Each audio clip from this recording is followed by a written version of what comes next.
I'll take the hit, but I'm gonna get close enough to give you one back. George Foreman, I like George Foreman, but George Foreman's problem was speed. He is a strictly brawl. Strictly brawl. He worked on just being big and throwing every slug, just big and just every Well, that's slug. why Muhammad Ali was so confident when he fight. But from what I see and when I look at the documentaries, it looked like all the people thought like Foreman was gonna kill him. Mm-hmm. Well, he could have killed him if he could hurt him with the power punches. Ali's strategy was to tire him out and then assault him. And his body, he built his body's endurance up for that. And he made sure, let me tell you something else about that fight. He made sure that those ropes were looser than what they normally was so he could do that rope-a-dope shit on his ass. Because those ropes, he was leaning this far. The ropes was there. He was leaning and down there to the front row on the ropes. So he had everything fixed in his favor to do what he wanted. Now, you got to understand something. A guy Foreman's size is swinging at you, and you leaning back on the ropes. He's leaning back on the ropes with support, knowing that the ropes is going to push him back up. And Foreman can't really strike him. And by the time the punch gets to him, it's already lost its power. Right. He's punching him with this much power. Here, not here. Yeah. When you hit a guy with power punches, you want to catch the guy halfway into the punch.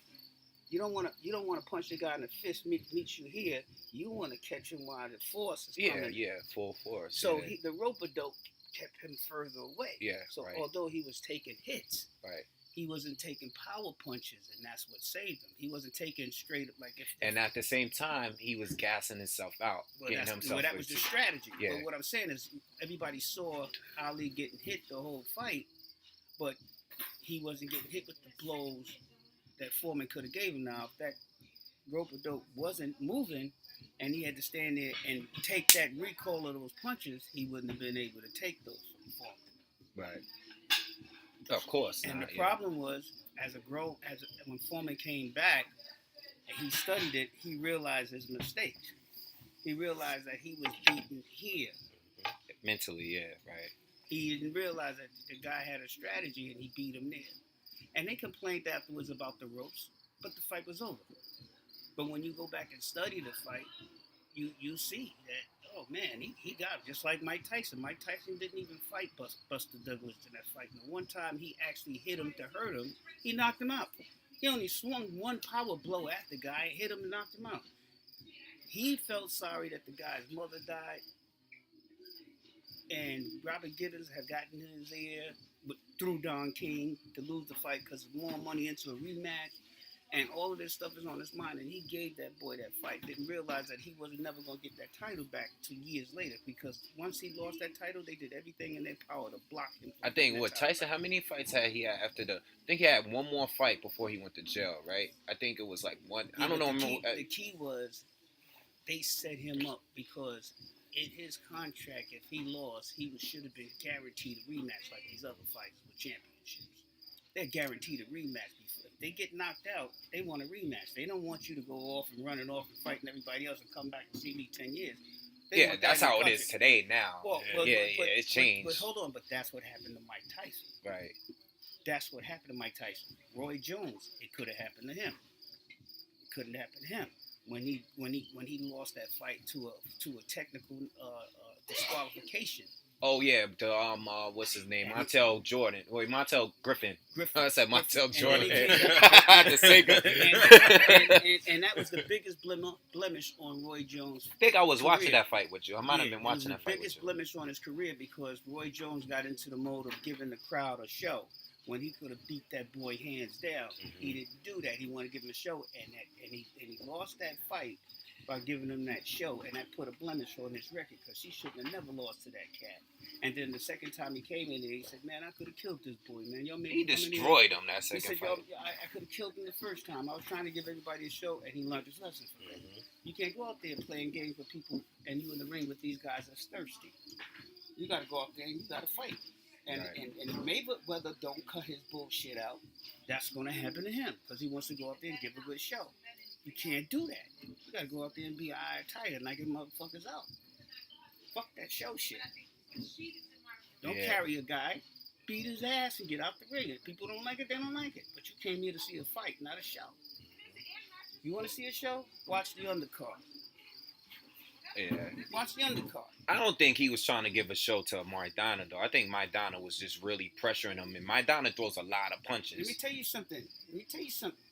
Fucked around and played with that cat. He didn't study his training. He didn't do nothing. He thought he could beat the fuck out. You can't walk in a ring arrogant like that because they'll set you up. And throw a ringer like Maidana in there that's ready, training, watching your every fucking move. You got to sit there and you got to watch his fighting techniques, too. You got to send people to his training camp and watch him practice. And watch him sparring partners. You got to send somebody in there like that. You got to do that. Because if you sleep on one motherfucker, you get knocked the fuck out. You get knocked the fuck out. I think Mayweather always gonna have problems against the guys that throw a lot of punches and just keep being aggressive. His time is coming up where he got to hang his gloves up. You got to understand something. Mayweather can't be the champion forever. Right now, he's picking paper champions to fight. As well as Pacquiao. They all do it. Hopkins is doing it. He's picking somebody that's, he's a good fighter, but he deep down in his heart, he's saying, I know I can beat you. I can outskill you. Yeah. I can outbox you and beat you. So I get it. I get the concept. But you know what? You got to bring ass to get ass. It's like every given Sunday in football. You got to come to the game to win. You got to play me to win. You know? Just like in school.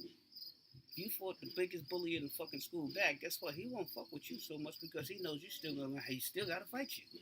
Basically, that's what happened to me a whole bunch of times. We was just talking about that last week. Yeah, still got to fight you. Even though he beat you every time, he don't want to get into it because that may be a time where, hey, this may be a bad day for him. And good day for you. And he loses in front of everybody. Then he ain't a bully no more. I actually think, like, I was just thinking too. I was gonna make a video on this. I was thinking that, man, if Floyd got the fight Ray Leonard, Hearns, and Hagler, what would have been the outcome of those three fights? Well, you got to understand something about history first. Mayweather mimicked what Sugar was to become the fighter that he is. Just like Kobe and Jordan.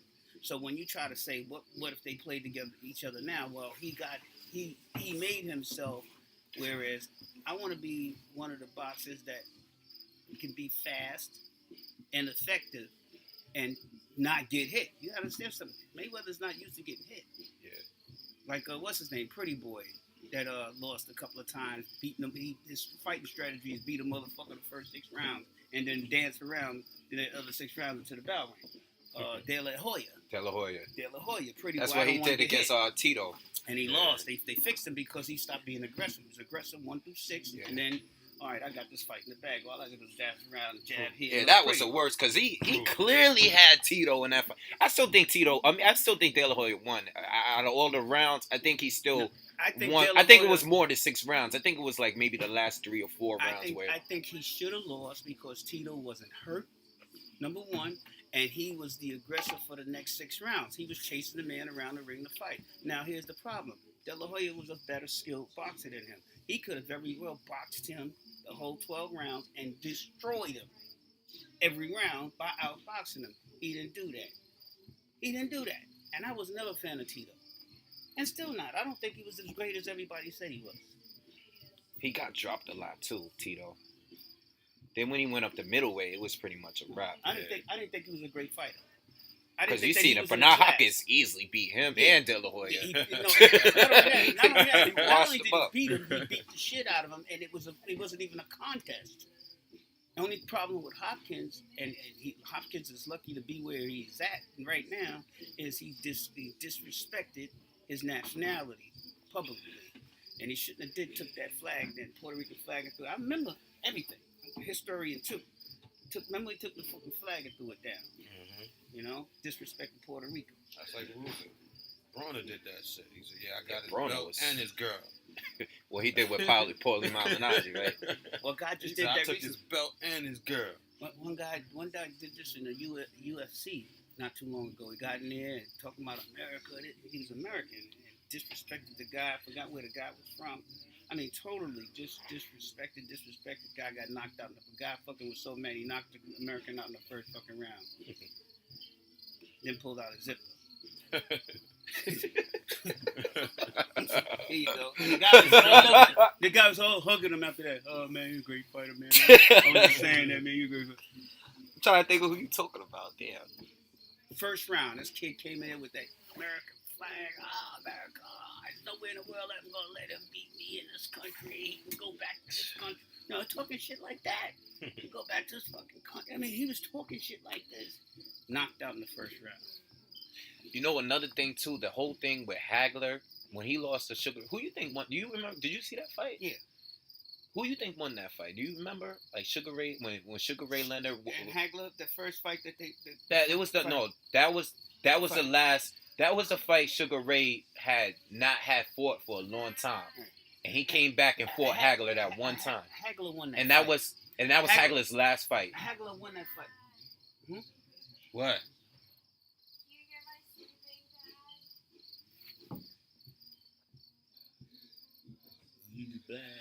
All right. Okay. Who you think Hagler won? Yeah, Hagler won that fight. What it was is that you got to watch the fight. Sugar did the flurry. I think Sugar started off well. Sugar did the flurry and the look pretty thing and more attractive punches. Hagler was dead on his ass the whole fight. He didn't let up. Right. He didn't look as pretty, and he was in a showpiece. But if you look at the fight over and over again, you'll see that Hagler won that fight by skill boxing. Sugar won it by looking good. Popularity. Yeah, popularity. That's the thing. Fight. Yeah, that's the thing. And it's important in boxing if you want to keep the sport up. We don't have that right now. We're trying to get the sport of boxing back to where it was. We lost those at that era of boxing where we can dictate that. Right now, they got a bunch of people out there that ain't drawing no fucking crowds. And when you get a guy that can draw a crowd, they hate him. Right. You know? Although, and let me tell you something. Everybody's claiming they hate Mayweather and all that. Everybody's making money off of Mayweather because Mayweather's going to pack the fucking place every time and everybody going to eat. As long as he can pack that place, he's the man. Don't get it twisted. They can pretend that they don't like him and all that, but they love him. Well, they watch the fights. No one's going to miss it. Watch it. The commercials is there. Everybody's there with the money, trying to get in. Yeah. So that's all bullshit. Oh, you right. I haven't watched the fight in a while, but I think Hagler might have won. I think Hagler, but the problem is mentally Hagler, like even when that last fight was done, he retired after that. He was done. Well, he was done with the politics of boxing. Yeah. But he felt after he watched that fight, his camp watched that fight. I mean, it was a big thing after that fight. Hagler felt like, and let me tell you something. Commentators, historians, people thought that Hagler won that fight. Yeah. Nah, you're right. You know? Yeah, people thought that Hagler won it. And let me tell you something. I was a Sugar Ray fan, so I was on the other side of the fence with, he didn't win. But on the honest tip, when I watched it over and over again, yeah, he won that fight. Yeah, he did. Yeah, he did. Or call it a draw. Yeah, I think the only way I think Hagler went into the fight wrong because he was trying to make Leonard look bad by, like, in the beginning of the fight. He wasn't even, like, he's a southpaw and he wasn't even trying to fight. No, he wasn't trying to make him look bad. He was showing Leonard that I'm not afraid of you. You got to making a guy look bad and showing a guy, hey, listen, I forget all the hype. He's trying to beat him in his own style. Right. What I mean, what Hagler tried to do is he tried to look pretty too, and that wasn't his fight. Don't try to look pretty, Hagler. Fight. You're a slugger. You're a boxer and a slugger. Fight. Nah, you're right. Yeah. Don't try to be like him. Foreman tried that with Ali. Tried to be Mr. Funny Man. No, don't play. That's his job.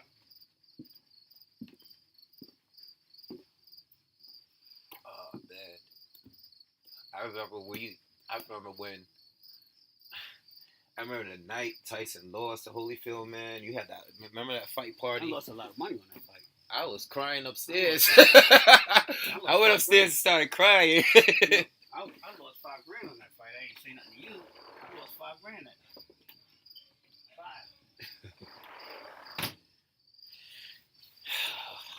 I don't know why you went and got that jet. All right, y'all. That's all y'all getting, man. We out of here.